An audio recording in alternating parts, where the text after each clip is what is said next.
बादशाह पर सरफराज ने लगाया गंभीर आरोप। इस समाचार का शीर्षक पढ़कर आप ये मत समझिएगा कि यहाँ किसी रियासत के बादशाह की बात हो रही है। यहाँ बात हो रही है जनपद वाराणसी के चौक थाना क्षेत्र के दालमंडी निवासी लोकतंत्र रक्षक सेनानी बादशाह अली की, जिनके ऊपर उन्हीं के क्षेत्र में निवास करने वाले एक सरफराज नामक व्यक्ति के द्वारा कई गंभीर आरोप लगाया गया है। अगर इन आरोपों की बात करें तो बादशाह अली के द्वारा अपने भवन का व्यावसायिक निर्माण बिना वाराणसी विकास प्राधिकरण से नक्शा पास कराए व बिना परमिशन के कराया जा रहा है, जिसके संबंध में वाराणसी विकास प्राधिकरण के द्वारा उक्त निर्माण को सीज करने की कार्रवाई भी की गई है।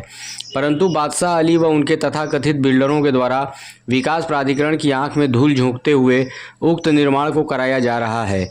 वहीं सरफराज के द्वारा बताया गया कि उक्त भवन पर न्यायालय के द्वारा स्थगनादेश भी जारी किया गया है, जिसमें न्यायालय के स्थगनादेश को भी ताक पर रखकर अवैध निर्माण का कार्य कराया गया है। इस संबंध में जब बादशाह अली से उनका भी पक्ष जानने का प्रयास किया गया तो उनके द्वारा अपना पक्ष बताने से इनकार कर दिया गया।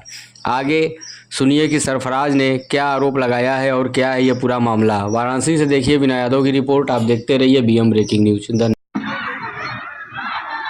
अपना परिचय बता दीजिए। मैं सरफराज अहमद। हाँ, तेज बोलिएगा। मैं सरफराज अहमद। कहाँ के रहने वाले हैं? जी मैं सी के 43/74 गोविंदपुरा कला थाना चौक वाराणसी। कुछ दिन पहले जो है अभी किसी दुकान या मकान के विवाद में जो है आपके ऊपर चौक थाने से कार्रवाई भी हुई थी। क्या मामला था ये? देखिए मेरी एक आदत दुकान है मात्र, और उसमें मेरे बाल बच्चों के जीने का सहारा है। सी के 43/171 में, जिसमें मेरे मामू के ज़माने से वो दुकान थी और पुरानी रसीद भी मेरे मामू ने दिया। फिर मुझे पुराने मकान मालिक ने भी अपने किराएदार तस्लीम किया था।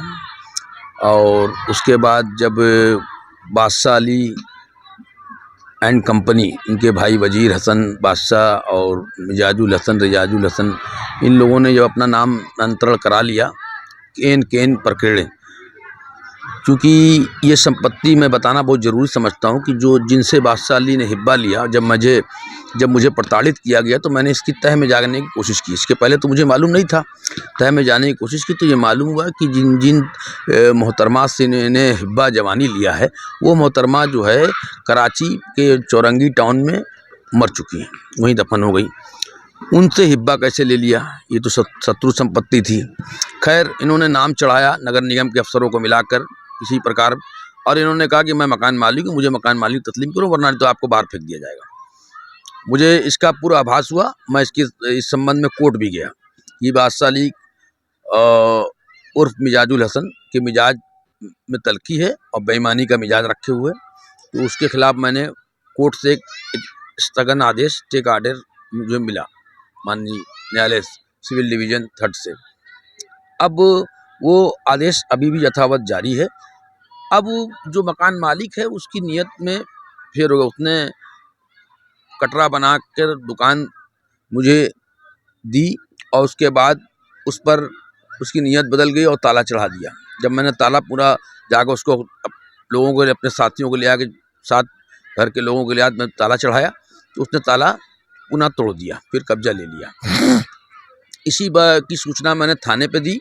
थानेदार ने हमें वहाँ पर थाने पे बुलाया और जिस दुकान का, मेरी दुकान जो मैं कह रहा था, उसको बादशाह अली ने तत्काल जो है मेरे एप्लीकेशन देने के 15 दिन बाद उसने उसके 100 रुपये की स्टाम्प पे किराएदारी ट्रांसफ़र कर दी कि मैंने एक दुकान फला को एक रजा नाम के व्यक्ति को दे दिया, जो कि रजा नाम जब 1913 से मुकदमा चल रहा है तो फिर कैसे आप किसी को किराए पे दे देंगे?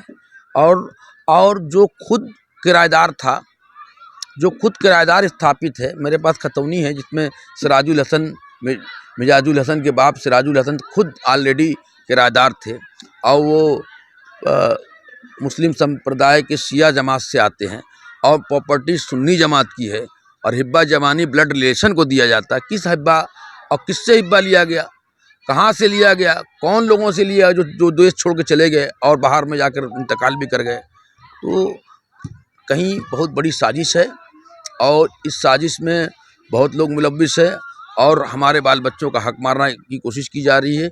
और इसमें बिना नक्शे के जो ठेकेदार हैं, नूर आलम, टप्पू, शाहिद और रजा, ये सब जो एक गोल बनाकर इस मकान को कब्जा करना, हथियाना चाहते हैं और कई लोगों के मकान के ताले तोड़ चुके हैं अब तक वो। तो इन लोग इसके पहले भी 1-2 दुकानों के ताले तोड़ चुके हैं, कब्जा ले चुके हैं, और नूर आलम इसके पहले भी कई मुकदमों में वांछित रहे हैं। वही इस बिल्डिंग के ठेकेदार, मुख्य ठेकेदार हैं। जो नूर आलम कहाँ के रहने वाले हैं? नूर आलम जो है नवेद कम्प्लेक्स के पास रहने वाले हैं। नवेद कम्प्लेक्स कहते हैं, हम उनके मालिक हैं।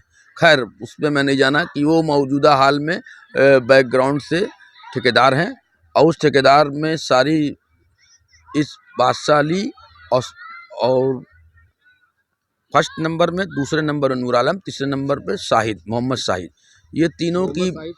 मोहम्मद शाहिद भी एक जो है कथाकथित बिल्डर है, जो बिना रजिस्टर्ड बिल्डर है। अब बिना रजिस्टर्ड ये भी बिल्डर है, क्योंकि ये सरकारी, भारत सरकार रेलवे के कर्मचारी हैं, ये भी बिल्डर हैं।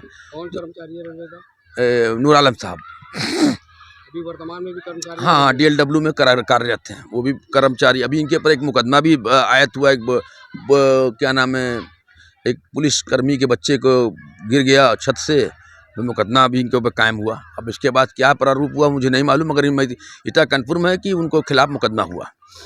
तो इस तरह के लोग बादशाह अली की सहमत के साथ मिलकर गोल बनाकर मकान कब्जा करना, किसी के मकान पे नाम चढ़ाना, इनके ऊपर 67-68 के कई मुकदमे हैं। 420 का भी इन्होंने हमारे एक मुकदमे BDA की संपत्ति की आप बात कर रहे हैं, जो बता रहे हैं शत्रु संपत्ति है, उसको जो निर्माण कराया जा रहा है, क्या वो वाराणसी विकास प्राधिकरण के परमिशन से कराया जा रहा है? यही तो मैंने कहा, उसकी मैंने जाकर पूछा VC साहब से और जोनल अधिकारी और दीगर BDA से संबंधित सारे अधिकारियों से पूछा, तो उन्होंने बताया कोई भी इसका परमिशन नहीं लिया गया। तो BDA ने क्या कार्रवाई किया? BDA ने सीज किया था इसके पूर्व में, जब मेरे कहने पे दोबारा फिर सीज किया, और फिर मैंने आवास मंत्रालय को भी और उत्तर प्रदेश सरकार को भी मैंने इसकी सारी घटनाक्रम की जानकारी दे दी है, और चुनाव की व्यवस्था के कारण मुझे कई तारीखें दी गई हैं, और इस पर सरकार की सघन जांच हो रही है। तो आप सरकार से या यहाँ पर स्थानीय प्रशासन से आप क्या चाहते हैं? स्थानीय प्रशासन से मैं यही चाहता हूँ कि कोई भी काम लीगल तरीके से हो। मैं किराएदार हूँ, मेरी दुकान मुझे मिलनी चाहिए, और जो लोग अवैध निर्माण कर रहे हैं वो वैध नक्शा पास करा के करें। कोई भी कानून को तोड़ने का काम ना होना चाहिए कि स्थानीय पुलिस ही सब कुछ नहीं है, उसके ऊपर भी कुछ है।